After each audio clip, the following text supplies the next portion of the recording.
Manage to keep your attention for the next hour. This is going to be something of a random walk through quantum random walks, ending up with some of the work that I've done, but I'll try and start with something of an overview. To save you scribbling, I'm going to give you lots and lots of references, but if you want to sit back and relax, this review article has all of these references in.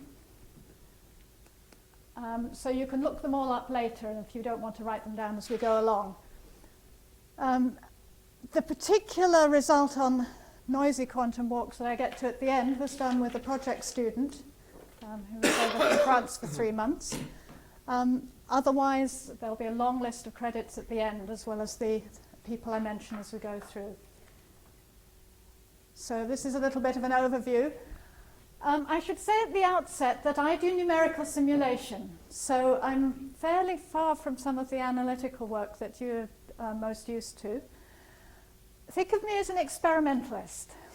I discover things by doing them numerically, and then if they're interesting enough, you can have a go at the analytics. What I'm going also, because doing things with computationally is easier with discrete systems, while I will talk about the continuous time quantum walk that Nilanjana mentioned, I will do more on discrete time quantum walks, so you can see some of the compare and contrast on this. So I'll do a very simple introduction so that you kind of get a feel for my language and so on, but it should be stuff that you're all very familiar with. Then I'll give some motivation for why we're choosing this funny subset of quantum graph stuff to look at, or why it turned out that way. And then I'll add some imperfections, some decoherence, some randomness to this and see what it does to the dynamics. And so we'll go through some looking at cycles, and then this bit is more, as I say, focused on the results of the recent work. So let's get going. Let's motivate this. We'd like a quantum analog of classical random walks. Now, it's been historically there was quite hit and miss on coming up with a formula, and there were quite a lot of arguments about it as we went along, but I'm not going to do the historical bit in the historical order. I'll just show you something that's very plausible, and then we'll see later that it works well. So let's look at our recipe for a classical random walk. So already you can see I'm a computationalist. I like algorithms rather than equations. So we start at the origin. Here's our little classical walker. We toss a fair coin and we get heads or tails. We move 1 unit to the right for heads, left for tails, whichever way your convention is. You repeat this t times, and then you measure and find out where your walker got to. And if you repeat this piece many times, you'll end up mapping out a probability distribution, and it's well known, it's binomial. You can calculate the standard deviation and you get square root of t. So now we'd like a quantum version of this. So here's our little quantum walker, and it's going to be able to move in superposition. So we'll start at the origin. We'll toss a qubit, which is a 2-state quantum system, so we're going to use that as our quantum coin. And we can't do a random toss, but we can make the probability equal of being heads or tails. And I'm using the 0 or 1 qubit notation. I could have up and down, I could have left and right. I can label my states any way I like. But I've got to do a unitary operation because I've got a quantum system. So this is H for Hadamard gate. We get a phase in here, basically, depending on whether we started with 0 or 1. And that's the requirement of a unitary evolution. Then the recipe goes the same way. We move left and right according to this superposition quantum state. This is just telling you in basis states how that works. We repeat these 2 steps t times. We measure the position of the walker. We repeat the whole thing many times. We build up our probability distribution, and what do we get? Well, here they are. The blue is the classical binomial. This is 100 steps. And this nice spiky thing is what the quantum evolution gives you. And if you think you recognize it, it is sort of an airy function, a discrete version of one. We can calculate the standard deviation of this, and it's proportional to t. So it's a fundamentally different from the classical, which is square rooted. There's a prefactor in the asymptotics here. We won't need to worry about that. And another thing just to mention here, both quantum and classical, of course, they have a kind of parity thing. They only have support on even positions at even time steps and odd positions at odd time steps. So I've only plotted the non-zero values here. Otherwise, the whole thing would be down to 0 every other step. That will be relevant later, comparing with the continuous time quantum walk. I've repeated these on the next slide. So here's, of course, this simple dynamics has been done to death in terms of how many people have studied different aspects of it. These, in the context of quantum computing, which is what our motivation is, these were the first people to study this, to solve this one particular version analytically. They did both Fourier space solution and path counting in real space. It's the same solution methods you use for a classical random walk on a line. This was further refined mathematically by Carteret et al. In a couple of papers where they looked at both the main piece and the evanescent walk and analyzing the kind of airy functions and the equivalence of the methods. So if you like the maths, go for these papers. There's half a dozen other methods of solving the same thing. You can have a matrix algebra method from Conno. You can have classical optical methods from Knight et al. And there are more. These are not the first things in this examples of quantum walk in the literature. Here's a couple of earlier ones. These people were more motivated by looking for quantum lattice gases and struggling with how you would do that in a unitary way. So I won't go into these, but I'm just putting them up to indicate that the origins are earlier and even earlier than this. Of course, we can also walk on cycles, and I'll say quite a lot about cycles later. It's just a line with periodic boundary conditions. Or lattices or grids, as a hypercube or whichever, or you can think of that extending further, finite or infinite dimensional. For a discrete time quantum walk, all you need is a larger coin. You need one dimension per edge you're going to have to choose at this point. And for reasons I really don't understand, there was this huge argument in the community about whether and how you could do it with discrete time walks. They were quite happy with continuous time walks. It's not difficult. It was buried in a paper by John Waitrose in about 2000 in a notation nobody could understand, so they didn't pick it out. It was redone in, this is a couple of my papers where I've redone it, and there are other people who've since cleared that one up. If you have a larger coin, when it comes to tossing the coin, of course, you can do more interesting things. You have a lot of choice of unitaries. And I have worked, there's a lot of work out there looking at that issue. This isn't going to be really part of this talk. So more about analytical methods, again, for the mathematicians here. The hypercube was solved by Moore and Russell for the high symmetry case. So we're going to take the natural symmetry and make sure that what we do for the coin respects that symmetry. They also solved the continuous time walk on it, and that was part of what Nilanjana was referring to in her higher dimensional systems, where you just have the hypercube, the one with 2, not 3. And the hitting time on the hypercube was first done by Julia Kempe, which again connects directly with what Nilanjana was telling us. Cartesian lattices, limit theorems for them. This is another very mathematical treatment. Was done by teams of people here a few years ago. And there's another method for solving these things using scattering matrix methods, which might ring a bell for some people here. Feldman and Hillary. They haven't actually applied this to very many serious problems. I think they've too many other things to work on and no one else has picked it up. But I think it's a very promising method. They didn't apply it to this graph. This graph will come up later. They did simpler ones. Just say put a square in here or a hypercube and put tails on it to demonstrate the method.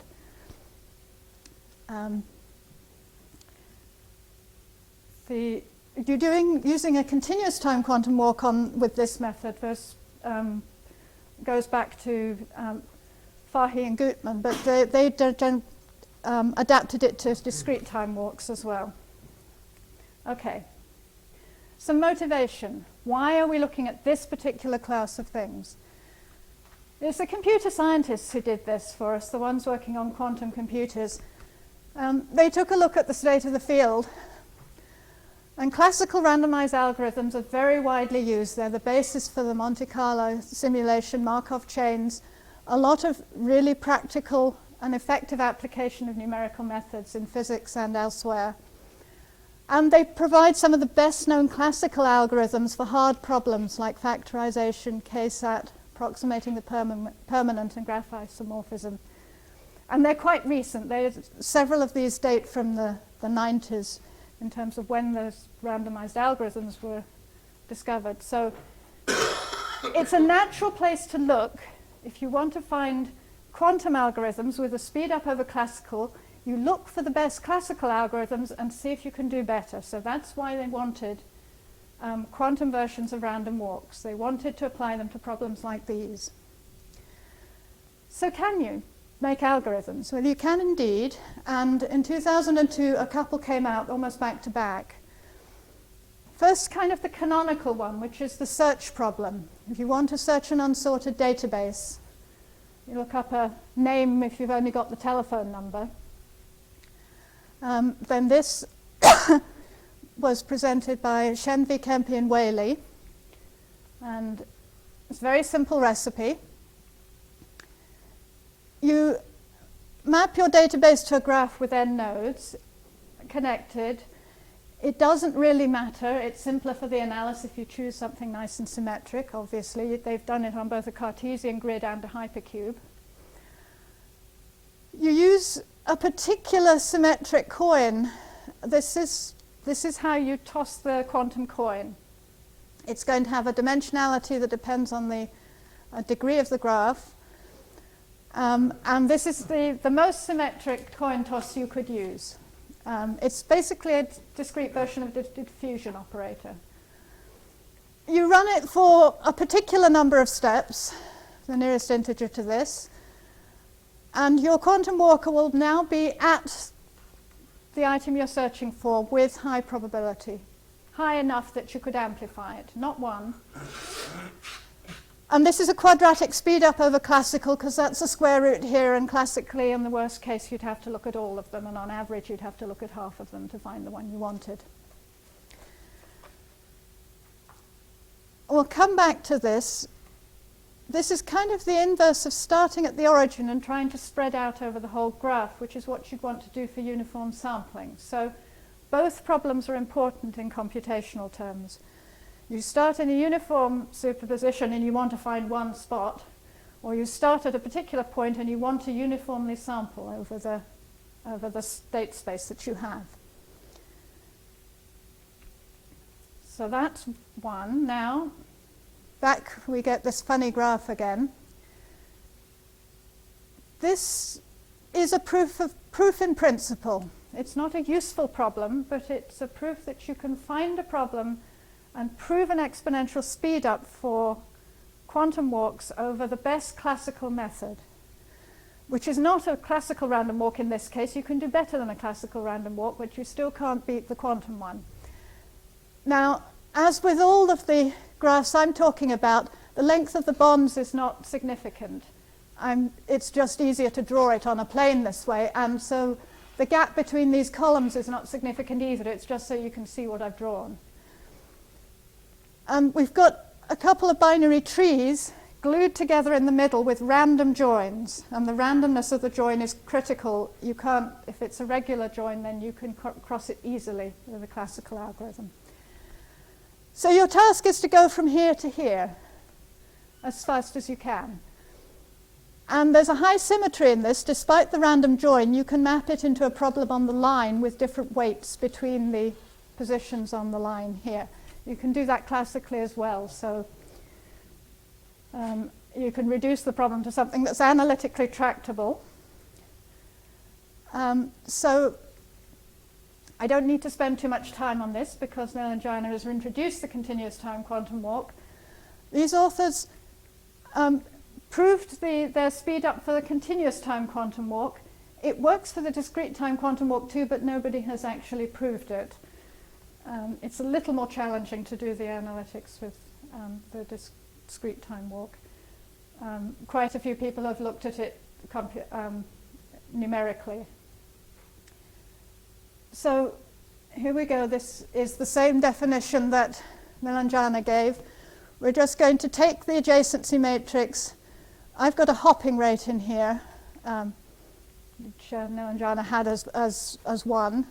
That's not particularly important here. It matters when you're doing other problems and you need to scale things to have the energy to stay a sensible size as the problem scales.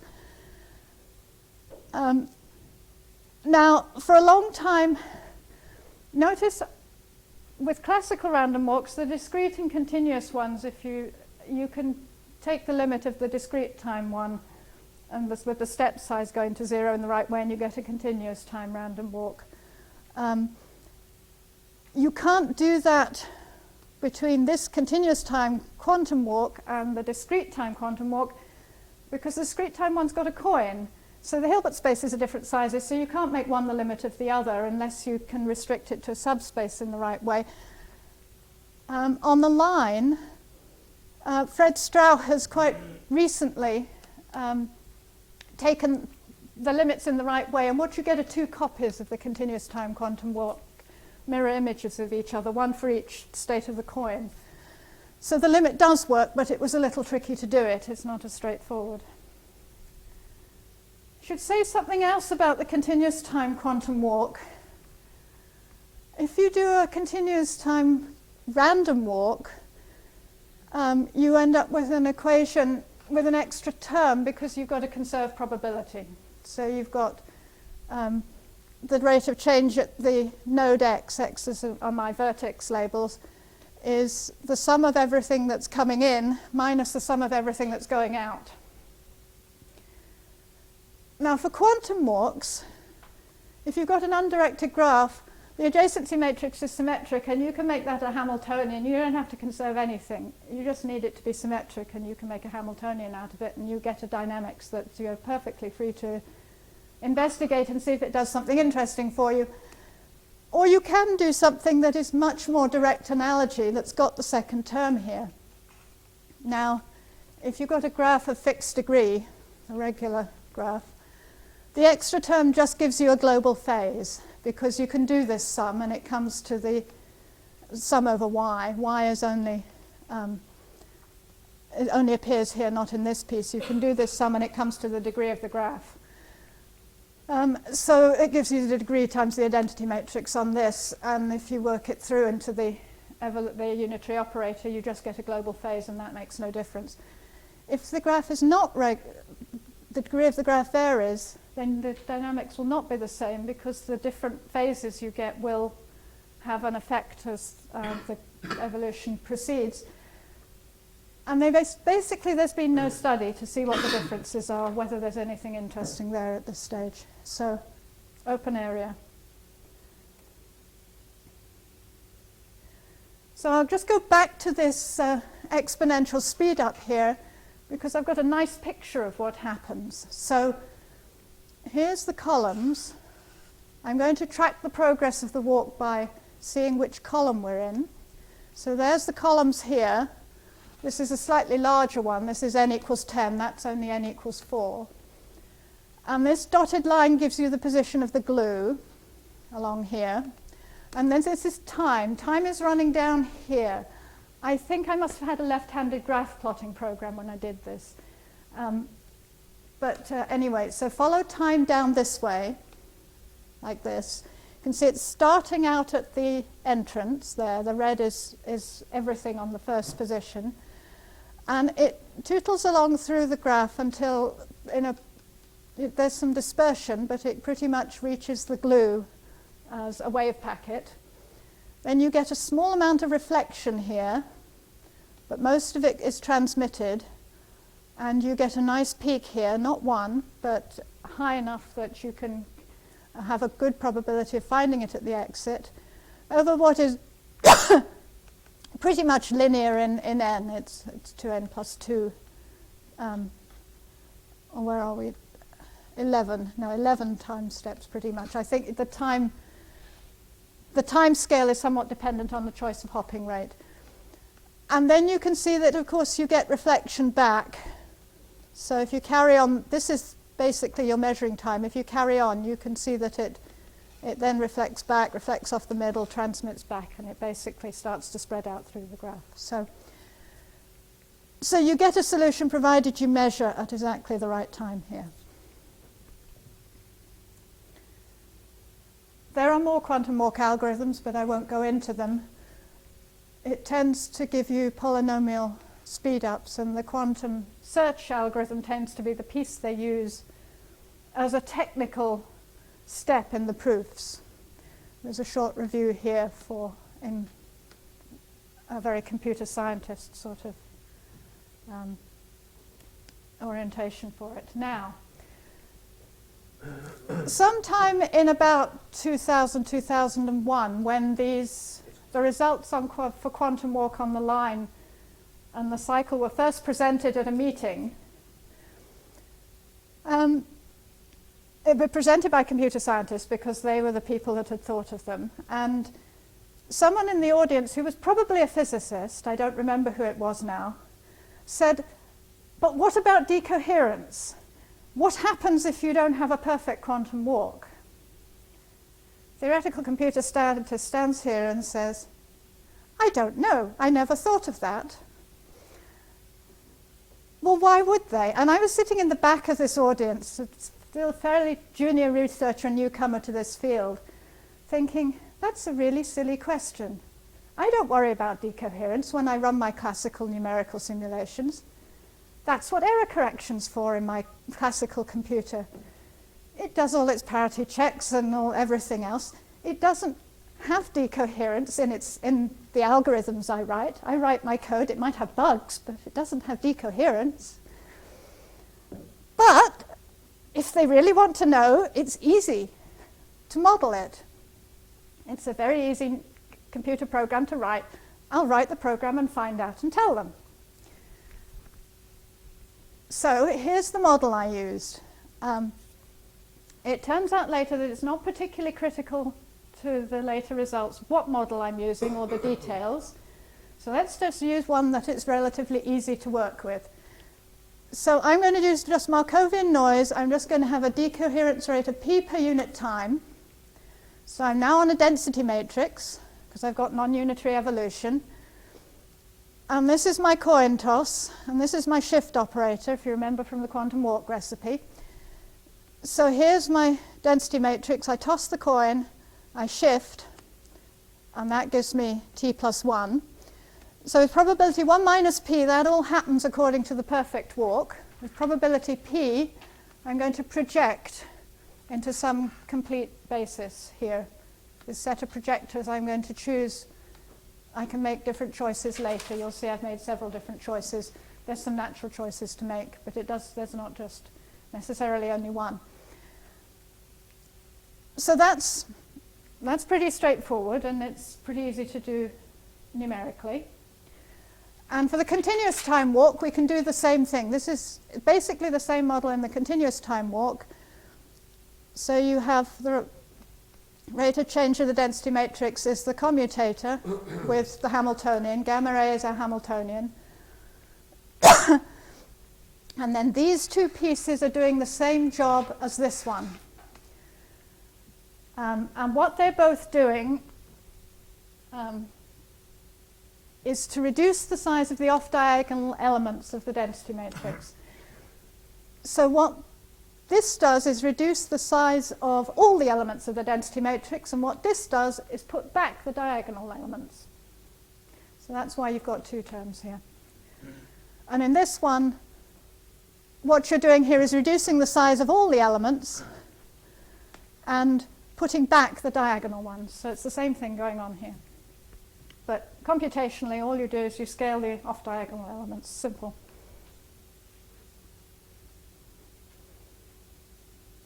It's a very standard model for decoherence, and in the end we'll see it doesn't matter what model I'm using, so don't worry about it too much. So here we go, let's apply it to the line. So what we saw in my first one was the spikes and then the classical binomial in the middle. So now I'm going to have a range of decoherence parameters between 0 and 1, which gets me quantum to classical. I'm going to see what shape it is in between. So first of all, that's good. You add the decoherence and you turn it all the way up to 1, and you go from the quantum walk to the classical walk. So there's some justification beyond the fact the recipes look the same, that this is actually a sensible quantum analog. It's not the only possible one, but it's a sensible one. You do at least interpolate between the two if you sort of do that sort of quantum to classical transition. There's no h-bar, so I can't do an h-bar goes to 0, 1. But what struck me when I did this is this line here. That's a rather good approximation of a top hat distribution. And if you want to do uniform sampling, and my numerically inclined colleagues often do want to do uniform sampling, then a top hat distribution is almost exactly what you want, because it's uniform in a specified or known range. So you don't have to do any nasty corrections to devolve the distribution that you've actually sampled from. So that was a nice result back in the end of 2002. And it's a numerical result, and it's a cute result. And on a line, it's not necessarily a useful result yet, but at least it gives you an idea of where you might want to go. Now, more recently, since nobody bothered to look at this on the continuous time walk, I ran the numerics for this. We haven't had a picture of what the continuous time quantum walk does on the line if you do exactly the same thing, start it at the origin and let it go. Well, what it does is this. Now here I've got support on all the points. So it looks spikier, mainly because it's got support everywhere now, not just on the odd and even sites. It actually retains a lot of the odd even character, just not as perfectly as the discrete time one does. So it's not such a good top hat, but it's still perfectly usable. It's essentially the same result, it's just a bit untidier. But you get something else, which is a relevant thing to mention. In the equation for the continuous time quantum walk decoherence, there's no particular reason to keep p below 1. If you turn it up, you see this dotted line. I've turned it up to 8,000. It's not a probability, it's a rate. If I go on to the next slide, what you get is a quantum Zeno effect. If you continuously look at where your quantum particle is, it won't go anywhere. What is p then? I didn't quite understand. Oh, in this, let's go back a couple of... Yes, this is just...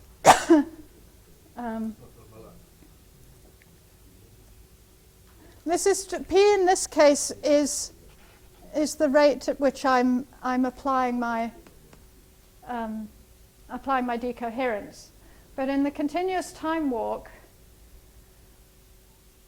these are not probabilities in the same way. These are rates, and you have more freedom for how you choose them. You can perfectly well make that term negligible with respect to this term, and in that case, what you end up with is a quantum Zeno effect. You end up with it just staying exactly where you put it because you're just watching it the whole time. So. So it's an aside, if you like. It's relevant if you're looking at hitting times, because there's two ways to do hitting times. One is to set it going, close your eyes, count to pi by 2, and then go, it's there. Okay. The other way, and it makes perfect sense in a discrete time walk, is to set it going, and every step you just look and see if it arrived at there. And it's, for the first few steps it can't possibly have arrived. And then you have a higher and higher probability of finding it there. But because you've looked, if it's not there, then you've got to build up the superposition over that on the final state until you actually spot it.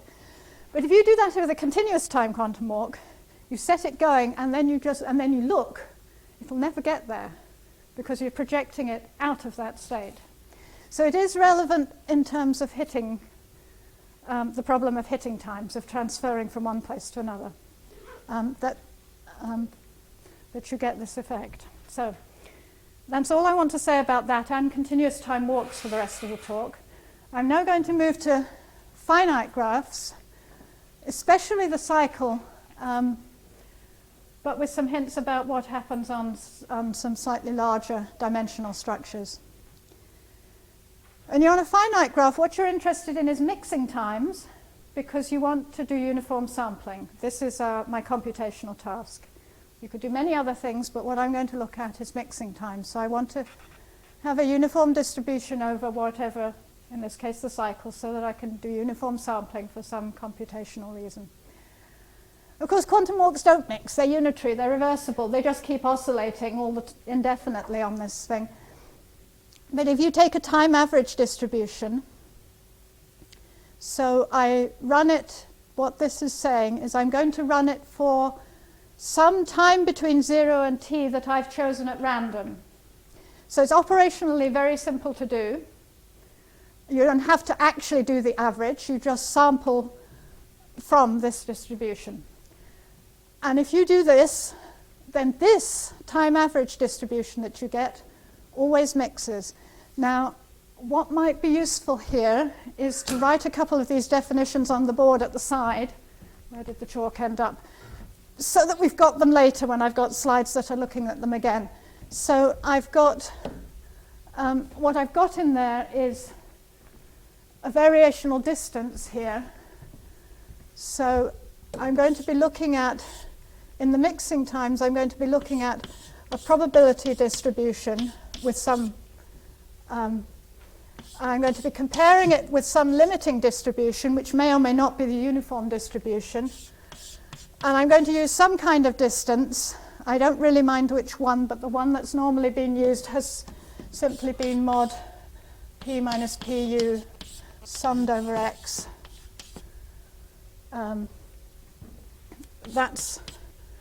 It doesn't, in some cases people have used different ones because they're easy to use analytically. And then I've got a mixing time that is, how have I done my notation, that's dependent on a small parameter epsilon. And in this case I've got the minimum such of t such that for t greater than t, this thing is less than epsilon. There we go. So there are different ways to do mixing times. You could have the first t such that this is true, or you can have the first t such that for every t. It doesn't make a lot of difference when you're a computer scientist and you're just looking at the order, the scaling of problems. So this is the seminal paper from the same vintage as the walk on the line, 4 walks on the cycle and other somewhat more general results for finite graphs. They proved quite generally that you get at most a quadratic speed up of the mixing time over classical.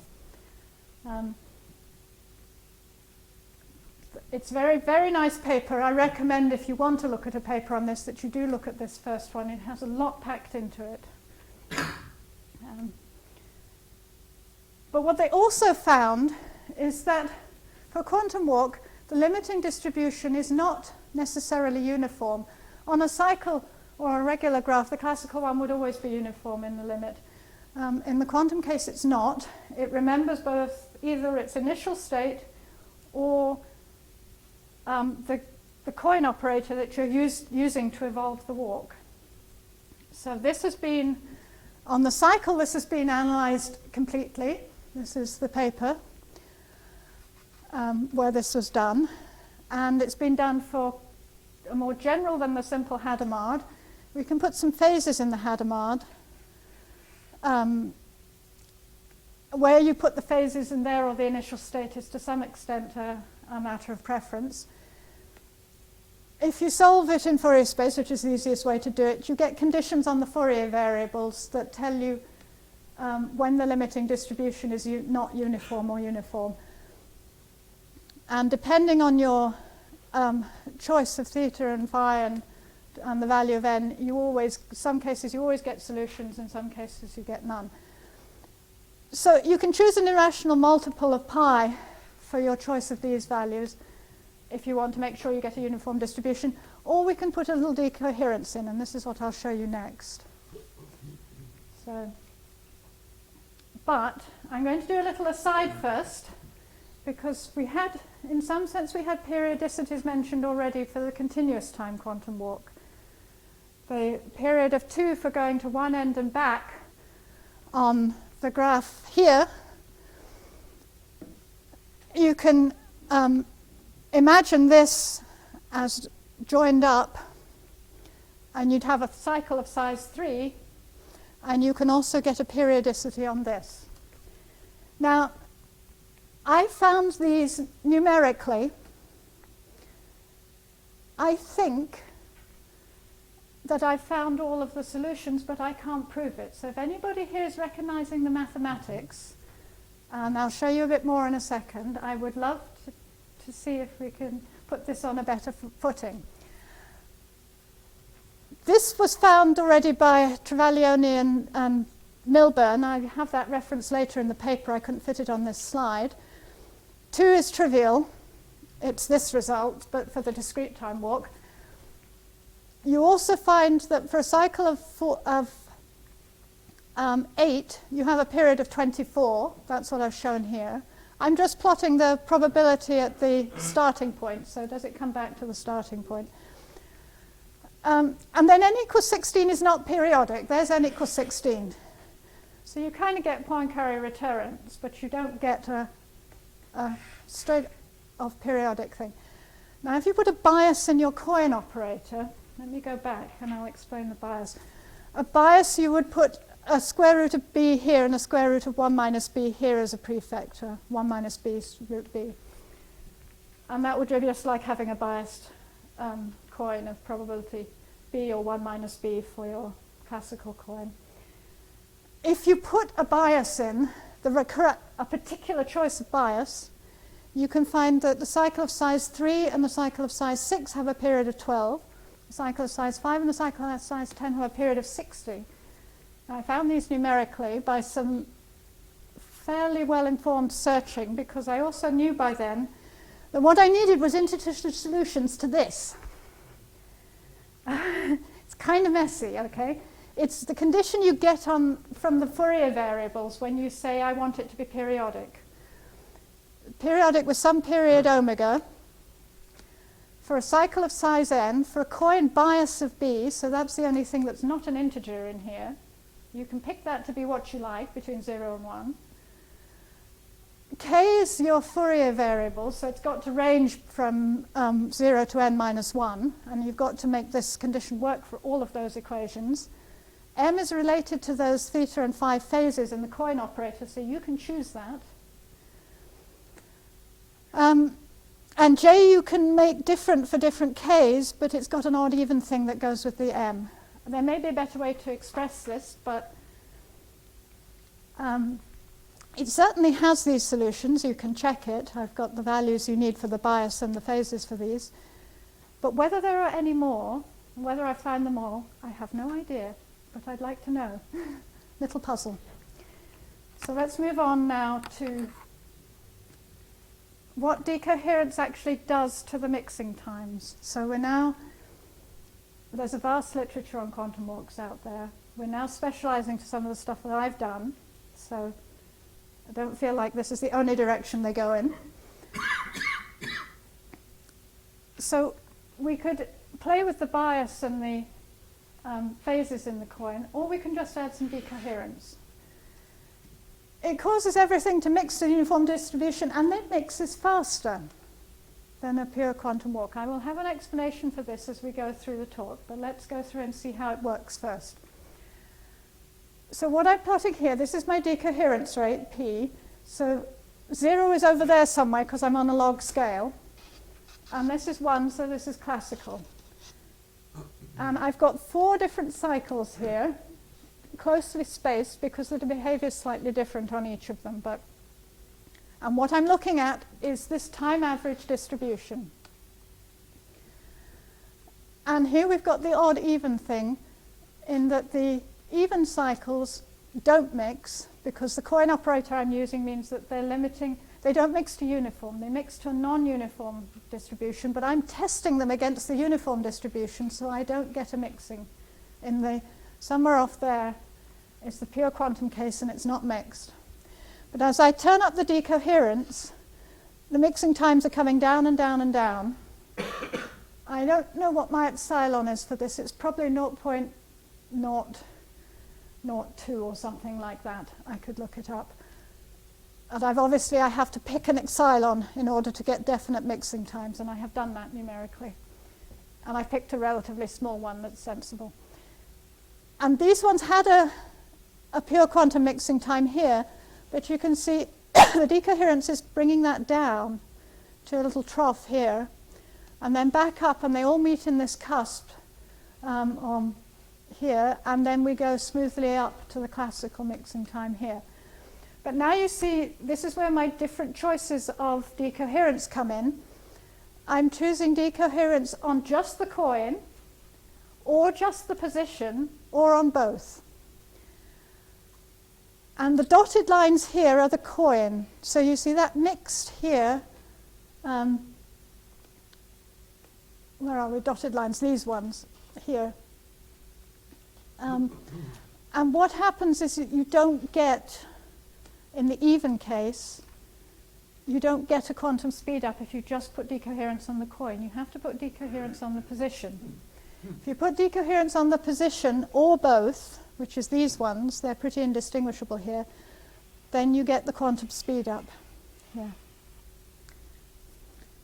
So that's now the analytical work that's been done on a cycle, on a line, or basically a one-dimensional quantum walk with decoherence, has all been done with decoherence on the coin only. So they have some very nice results analytically, but they don't have this result because it doesn't do it unless you put decoherence on the position.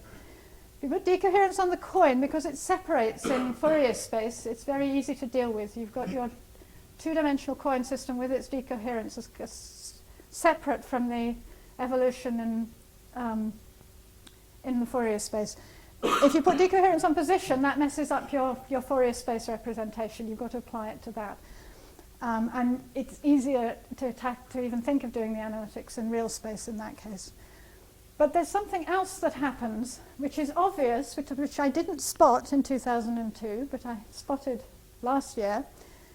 Of course, you don't need to do your time averaging anymore. As soon as you put decoherence in, it will make it mix anyway without the time averaging. Now, it must do this because the classical mixes without time averaging. What is non-trivial is that it mixes faster than classical with an actual quantum speed up if you apply decoherence to the position. So these are decoherence on the coin only. See, everything's coming down from not mixing in the pure quantum state, and they don't come down below the classical mixing times. Here's decoherence on the position or on both, and they're coming down And you're getting a nice minimum down here that does represent a quantum speed-up. And what we're kind of seeing, and there is a pattern here in other studies that people have done, and in continuous time quantum walks as well, you get something oscillating here, you get a sort of critical damping at the minimum, and then you get it smoothly going up in an overdamped case back up to the classical rate. Now, let's just step back for a second and think what we're doing. Adding randomness to speed up convergence, it originates in classical protocols. And it was first noted that this is going to work in that original paper on mixing times on cycles. I told you it was a good paper. Because the mixing time of this time-averaged distribution, the one we've got here, is of the order of n, which is the cycle size, over epsilon, which is the precision that we're asking for. We don't like this. It's linear in 1 over the precision is bad. That's going to give you long mixing times. What you really want is it logarithmic in this precision. And that's what the classical is. The classical is logarithmic in that precision because you don't have to time average. Doing this is a consequence of time averaging, but you can get out of that by doing what's a warm start. You run it a few times and you just start from where you left off. So you run it for as long as you think it'll take to mix. Measure it, go, and then just start from whatever state it was measured in, run it again, and you do that a few times, and a few really is not as a small number, and it's enough to take that scaling down to that scaling. Now, come on. Oops, there we go. This was all sorted out by Peter Richter last year. These two papers, a very nice piece of work. And he's using a different formalism. He's using a Markov chain formalism in which he manages to do both discrete and continuous time walks together. And he's Mario Szegedy student. And Mario Szegedy first did the Markov chain formalism for quantum versions of random walks. So if I wanted to give you more details of his work, I'd have had to kind of start again in a completely different formalism, and everything else I was trying to show would not have related to it. So if you're interested in that result, that's the direction you need to go to get more. What he showed is that this kind of randomness, starting where you left off, rerunning it, measuring it a few times, is equivalent to the Markov, in the kind of decoherence that I put in, and it's also that you don't need to do it randomly. You can do regular measurements, if you do the right number, and just the random outcomes of the quantum measurements are enough randomness input into the process to get you the fast uniform mixing. There's another example in quantum protocol. When you do quantum key distribution and you're doing the privacy amplification, if you add some randomness there, it's in a somewhat counterintuitive way you can improve your key distillation rates. So that's another example. Again, now we're running a little short of time here, so I will skim through this because it's quite a simple idea, so it won't take me too long to show it.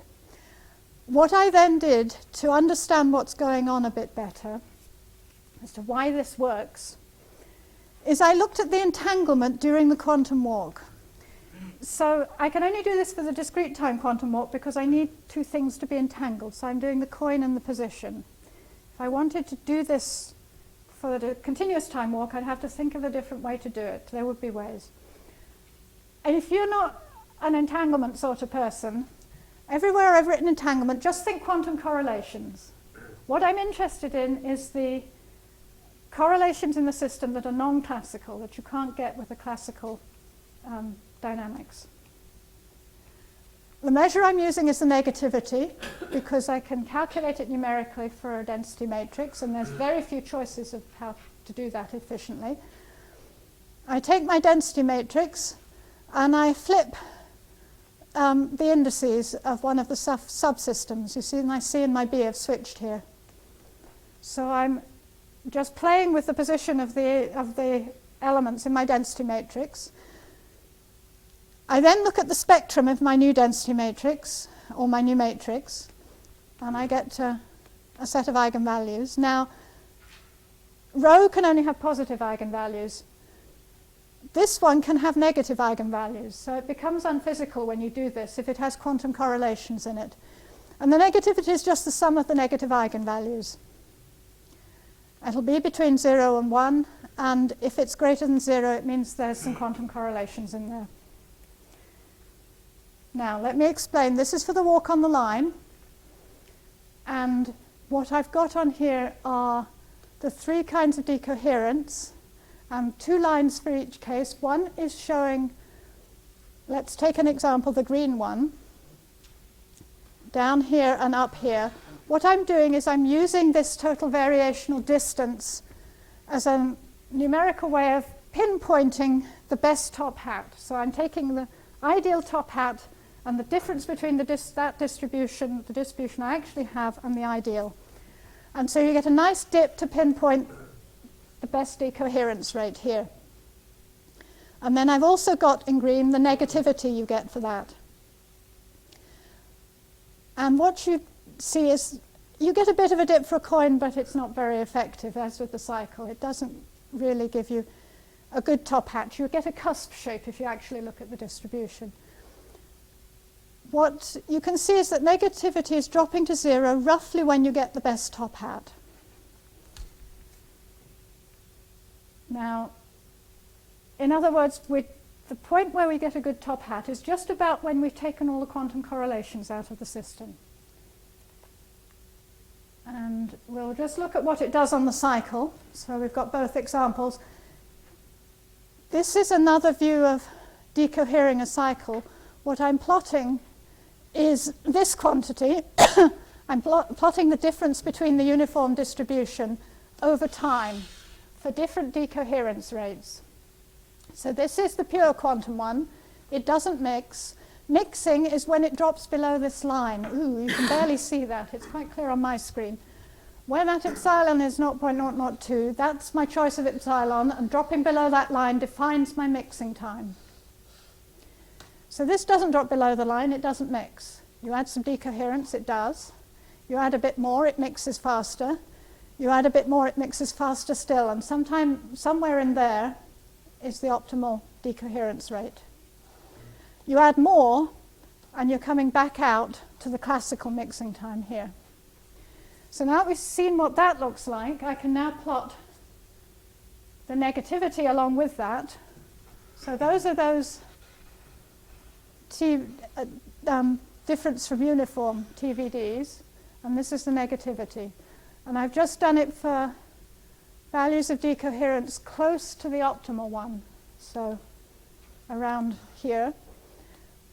And I haven't got, you see, if I choose my epsilon differently, I'll get rather different values for the mixing time. So this has got to be a slightly approximate result. But again, you can see the negativity is dropping roughly where you would think that was a good choice of mixing time. This 1/n is kind of the largest epsilon you could think of choosing. Now I'm going to skip this one because we don't really have time, and this, and go to the conclusions. There wasn't anything too important in those slides, they were more asides. What's happening with the added randomness? If we want to get a uniform distribution, we have to take out, that by definition doesn't have any correlations in it. So the quantum distribution has quantum correlations in it, and the classical distribution has classical correlations. What we're trying to get is somewhere in the middle. We're hoping there's a point where we've got rid of the quantum but haven't built up the classical ones yet. And it's a non-trivial result because if you decohere the coin, it overlaps. You're building up classical correlations before you've got rid of all the quantum. But if you decohere the position, you can find such a point where you're pretty good point where you've got a uniform distribution. So that's what's going on there. It's fairly simple, but it is a non-trivial result. So what we've got for our optimal computational properties is not a pure quantum, but we need some randomness and some interference for the two different things we'd like. Fast spreading for a quantum speed up, and a uniform distribution without the quantum correlations. We only need a small amount. I skipped that slide, but it's a slightly technical thing anyway. And so this is, if you like, it's another perspective on why we might think about quantum computing, is that we may not need to be perfectly quantum to get our optimal computation. Maybe we don't have to build a perfect quantum computer and fight all of the noise. Maybe our optimal computation can be a bit less than the ideal that's so hard to attain. So I have to put one more slide up, of course, because I must thank my funders and many collaborators. Thank you very much.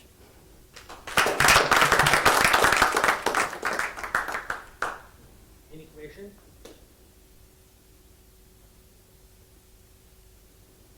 Well, I should like to make a short remark concerning the first slide you had, where you had the t-depend in the mean x-squared expectation value. Mm-hmm. So there's a large literature on so-called random Schrödinger operators, where you have an operator which depends on a stochastic variable. Yes. And then you look at averages there, and that's there. It's an intensive study to see whether this motion is ballistic or like a Brownian thing. So I just want to remind you, and in front here stands one of the experts. Excellent. What I tried to give is the idea that we're studying this peculiar subset because the computer scientists were thinking of applying them to algorithms. So there's no good reason physical reason why we study them. It's an odd. There's a very good motivation, but it's an odd subset it's ended up picking. Now, the discrete time and the continuous time quantum walks on the line correspond to Dirac particles and Schrödinger particles on discrete lattices, if you just look at their motion. So there is a sort of direct relationship to fundamental particles, or basic, quantum dynamics, if you like. It's just that the conditions you usually want to put on them when you're thinking of algorithms are very funny ones if you're thinking of physical systems or the natural place to study those particular dynamics.